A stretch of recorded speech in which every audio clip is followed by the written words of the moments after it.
es el tema central de muchas películas y series, así como de innumerables novelas y obras literarias. Es la principal inspiración en la música, relatos, leyendas y hechos históricos que tienen que ver con él. Sí, estamos hablando de el amor, una dimensión fundamental en la experiencia humana y que sin embargo cuando tratamos de explicarlo, a pesar de que resulta algo tan evidente, la realidad es que resulta algo bastante más difícil de explicar, de definir, y eso está bien, porque al final de cuentas hay cosas que el lenguaje no es capaz de expresar. El tema de hoy se centra principalmente en hacer un acercamiento a lo que es el amor a través de la clasificación, si le podemos llamar así, que tenían los griegos sobre ello. Sería muy ambicioso pretender hacer una explicación de este concepto en un solo video, pero lo importante es que podamos compartir juntos este acercamiento desde las nociones de lo que los griegos pudieron descubrir de esto que es el amor. Bueno, lo primero que vamos a entender es que estas clasificaciones, más que ser divisiones de lo que entendemos por amor, reflejan más bien aspectos del mismo. Entonces vamos a ir subiendo en escalas y en intensidades en lo que yo considero que es el orden mejor o más adecuado para abordarlo. El primer concepto y uno de los más importantes es filautia.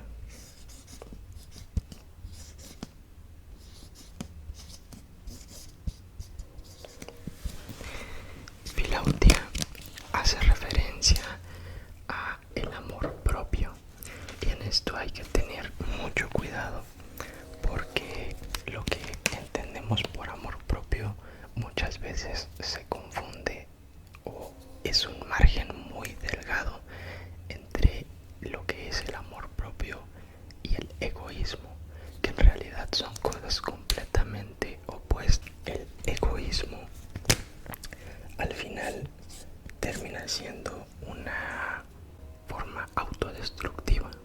Amor propio no es igual al egoísmo.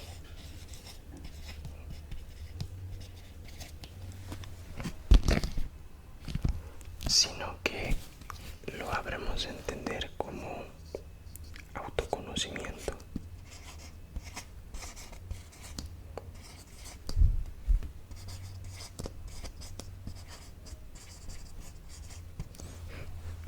Esto quiere decir que tomamos conciencia de nuestros aspectos en todo el sentido de la palabra, tanto los aspectos virtuosos como aquellos que nosotros mismos desconocemos como algo, sí, desconocemos como algo indeseable. Es hacer las paces con nuestra propia condición y nuestra propia naturaleza, y a partir de ahí logramos un acercamiento más real incluso al mundo que nos rodea, porque esta es la base de todo. Por eso es que muchas veces se dice que para poder amar a algo o a alguien más hay que comenzar amándose uno mismo. Podríamos debatir sobre eso, pero lo cierto es que una vida más satisfactoria y más saludable siempre se va a ver enriquecida en base al concepto y a la intensidad de la autoestima que tengamos, de la honestidad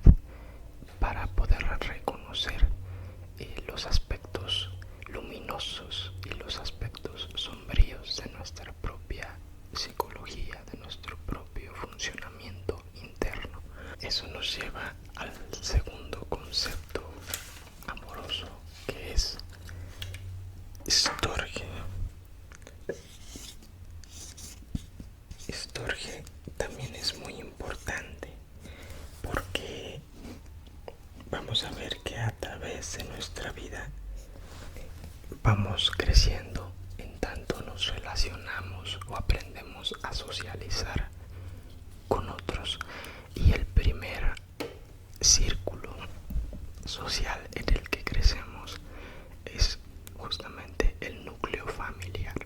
Entonces Storge hace referencia a esa fraternidad primera que es la familia.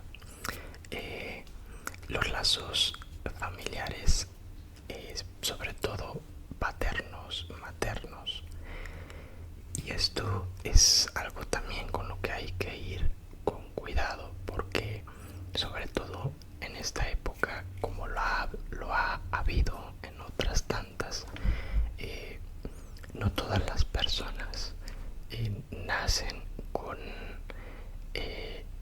las circunstancias adecuadas para tener un ambiente familiar sano. Entonces, ¿qué pasa ahí? De forma muy sencilla, porque esto supondría un análisis mucho más amplio. De forma muy sencilla, diríamos que si te tocó nacer en un ambiente familiar que te dio las herramientas para crecer y desarrollarte íntegramente como persona, Storge se refleja en el sentimiento de gratitud que tenemos hacia ese amor correspondido que nos legaron nuestros padres, nuestros progenitores. Sin embargo, también hay manera de manifestar este amor con la misma potencia, aun cuando muchas personas no han crecido en esas condiciones, cuando ha habido una herida o ha habido una ausencia de estas figuras tan importantes.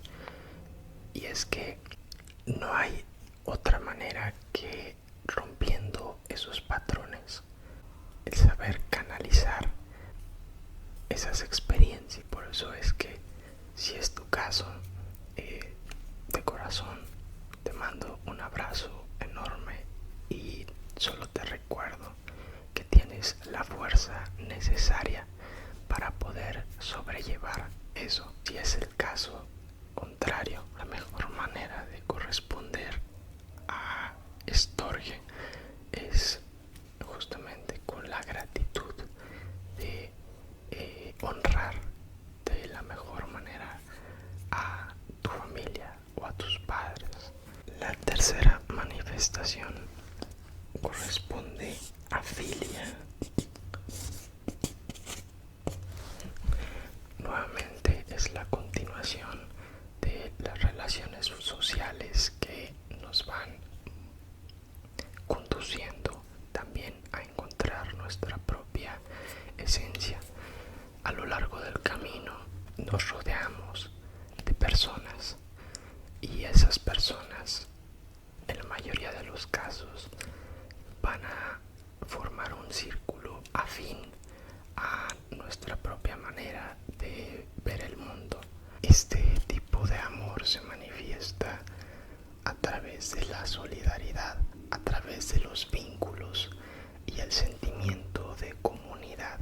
Una cita del filósofo Aristóteles dice así: es preciso que tengan los unos para con los otros sentimientos de benevolencia, que se deseen el bien y no ignoren el bien que se desean mutuamente. Ahora pasamos a otro aspecto muy importante. Podríamos llevarnos todo un video en esto, porque resulta en una de las formas que primero se piensan cuando se habla de amor.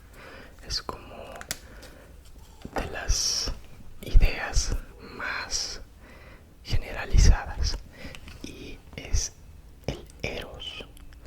Eros inicialmente es un dios en la mitología griega, y es de hecho el dios de la atracción, de la pasión. Esto es muy importante porque Eros va a tener un reflejo físico, por así decirlo. Es un tema complejo porque, vamos a decirlo de alguna manera, es el amor que llega a través de los sentidos. Es un amor pasional, instintivo, físico. Sigmund Freud, que es una de las figuras clave en el psicoanálisis, la psicología y la psiquiatría modernas, le da un papel importantísimo.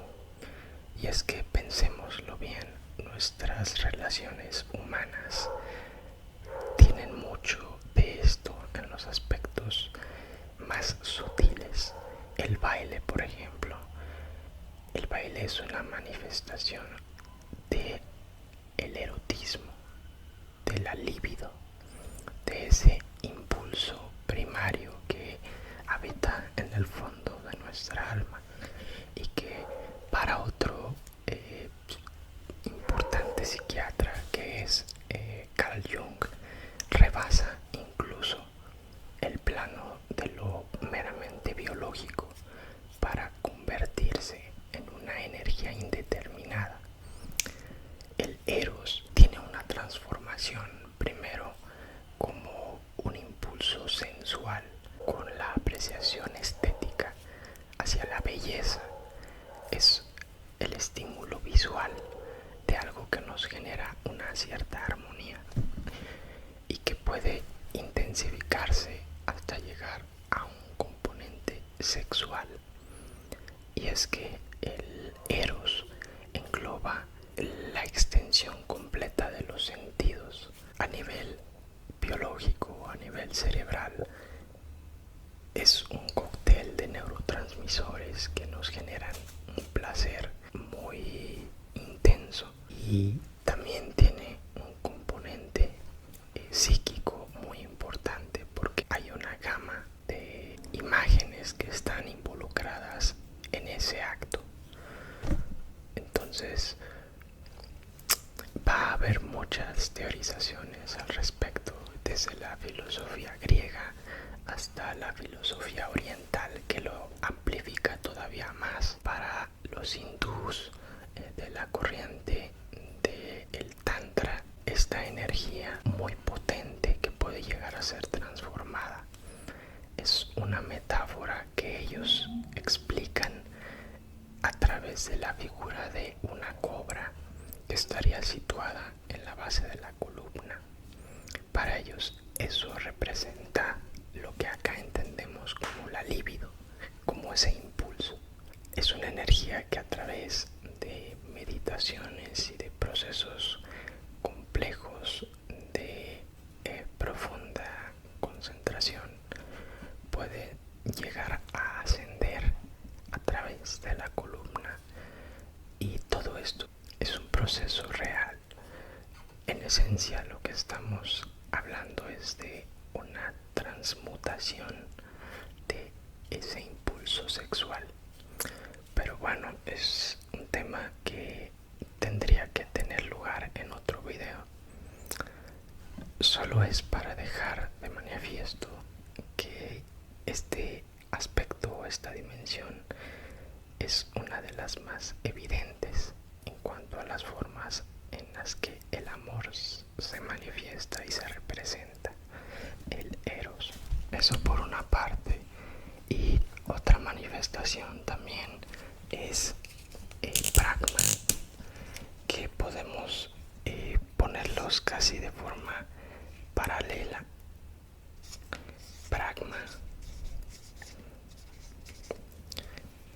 Pragma es ya la consolidación comprometida de una relación con alguien más, previa manifestación de el Eros. Sin embargo, en general, y lo que hemos estado revisando hasta ahora, es que todos estos conceptos van de la mano. Al final todo está entrelazado. Entonces, pragma ya nos estaría hablando de amor sin enamoramiento.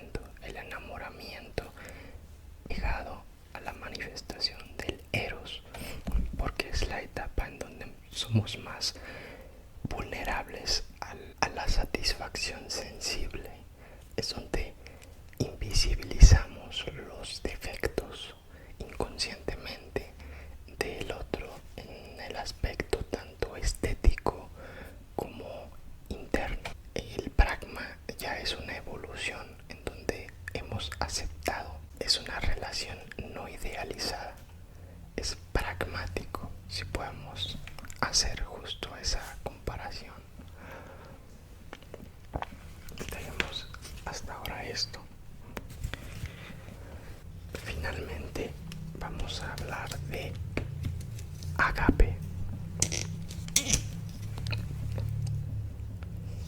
Agape, que para los antiguos griegos era una de las formas más puras en las que podía manifestarse el amor.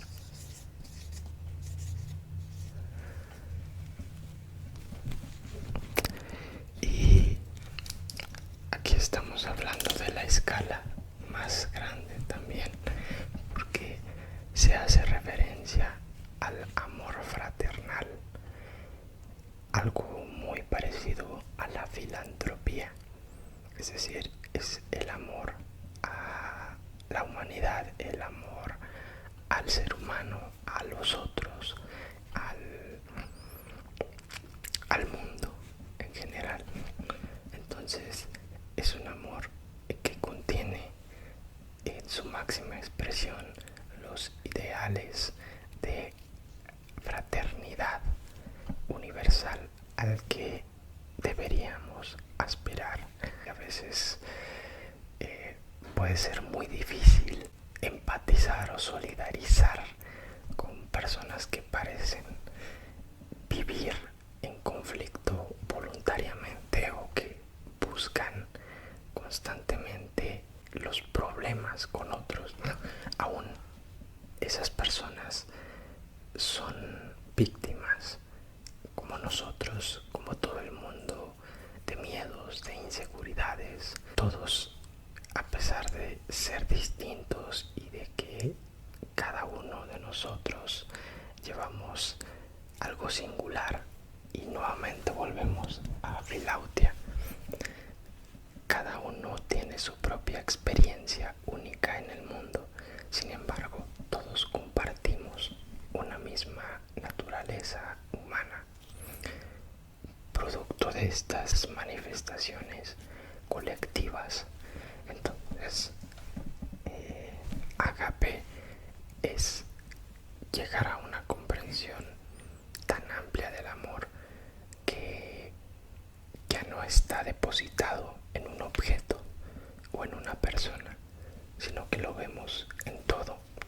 Eso nos hace personas mucho más íntegras y más conscientes del dolor, de las alegrías de las otras personas, de lo complejo que es vivir y compartir el mundo. ¿Cómo ligamos Filautia con Agape? ¿Cómo ligamos lo individual con lo colectivo? Aquella frase de no hagas a otros lo que no te gustaría que te hicieran a ti es una manera de entenderlo.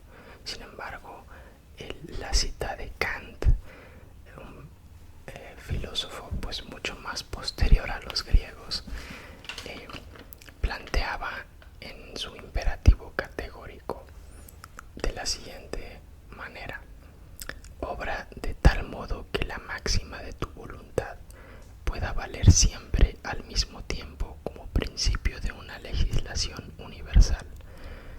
Esto, en resumen y a mi manera de entenderlo, es que si tú tienes una idea de mundo como a ti te gustaría que fuera, la forma en que tú puedes llevarlo a cabo es que tu propia vida sea el vehículo para eso.